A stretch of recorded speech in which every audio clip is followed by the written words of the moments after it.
Hi అండి, నేను రెడ్డి లక్ష్మి. ఈరోజు గురుగు కూర పప్పు చేస్తున్నానండి. గురుగు కూర అంటే ఏంటిది అనేది ముందు చూపిస్తాను. అందరికి తెలిసిందే కానీ కొంతమందికి మాత్రం చేసుకోవడం తెలుసు, కొంతమందికి తెలియదు. ఎందుకండి అందరికి తెలిసిన కూర అనేది తెలియని లేదు, కానీ ఇది పువ్వు మీద ఉన్నప్పుడు ఇంకా అందరికీ తెలుసు. ఈ బతుకమ్మకు వాడతారండి పువ్వు, గురుగు పువ్వు అంటారు. ఇది ఆకు గురుగు గురుగు కూర. ఇది పప్పు చాలా బాగుంటుందండి. మా చిన్నప్పుడు మా పెద్దవాళ్ళు బాగా చేసేవాళ్ళు. అప్పుడు తర్వాత ఇప్పుడు క్లాస్ అయ్యి మాస్గా ఆ మాస్ తినటం మానేశారు. ఇవన్నీ క్లాసులు ఎక్కువయ్యి, కానీ చాలా రుచిగా ఉంటుంది గురుగు కూర. బతుకమ్మకు అంటే పువ్వు ఒకటే తెలుసు, కానీ పప్పు చేసుకోవడాము, కూర ఫ్రై చేసుకోవడాలు తెలియదు. కానీ మేము బాగా చేసుకుంటే వాటిలము. నా చిన్నప్పటి నుంచి చూశానండి. ఇదండి తరిగి పెట్టుకున్నాం.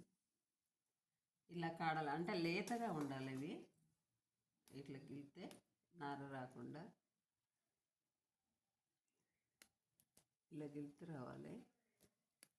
అట్లా వస్తేనే కాడలు తీసుకోవాలి, లేకపోతే ఆకులు వేసుకోవాలి. నా కాడలు ఏమన్నా ముదిరినాయి అనుకోండి, ముదిరిన కాడ వేయకుండా లేతవి మాత్రం వేసుకోవాలి. లేదంటే ఆకుల వరకు తీసి ఇలా ఆకుల వరకు వేసేసుకోవాలా. పప్పు చాలా బాగుంటుంది. నేను లేతగా ఉన్నాయని చెప్పేసి కాడలు కూడా కట్ చేసి పెట్టిన. ఇదండి పప్పు. ఈ కారం తక్కువ ఉన్నాయని 7-8 మిరపకాయలు వేసిన. ఇదండి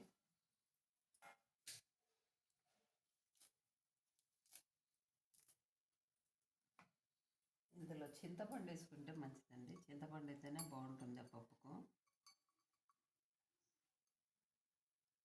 నేను ఈ చింతపండు పొడి చేసి మిక్సీలో చేసి పెట్టుకుంటా పౌడర్ తోటి. అందుకని డైరెక్ట్గా తాలింపులు వేస్తాను ఎప్పుడైనా. కానీ ఇప్పుడు మీకు చూపించడానికి కోసమే పప్పులు వేస్తున్నా.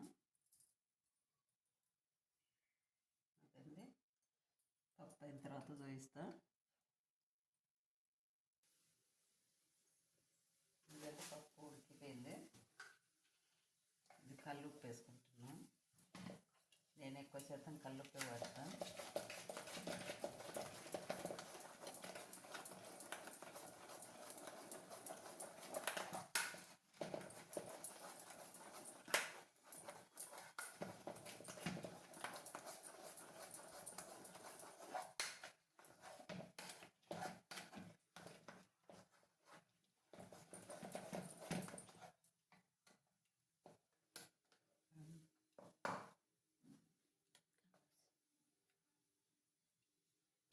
కానీ చింతపండు చేసి చాలా టేస్ట్ ఉంటుందండి. అంటే మీరు ఎప్పుడు చేసి ఉండొచ్చు, ఉండకపోవచ్చు, చెప్పలేను. చేసిన వాళ్ళు కొంతమంది చేయని వాళ్ళకి మాత్రం తాలింపు వేస్తున్నా. ఉల్లిపాయ, ఒక ఉల్లిగడ్డ, కొంచెం జీలకర్ర, ఆవాలు, కొంచెం కొత్తిమీర కూడా వేసినండి కరివేపాకుతో పాటు.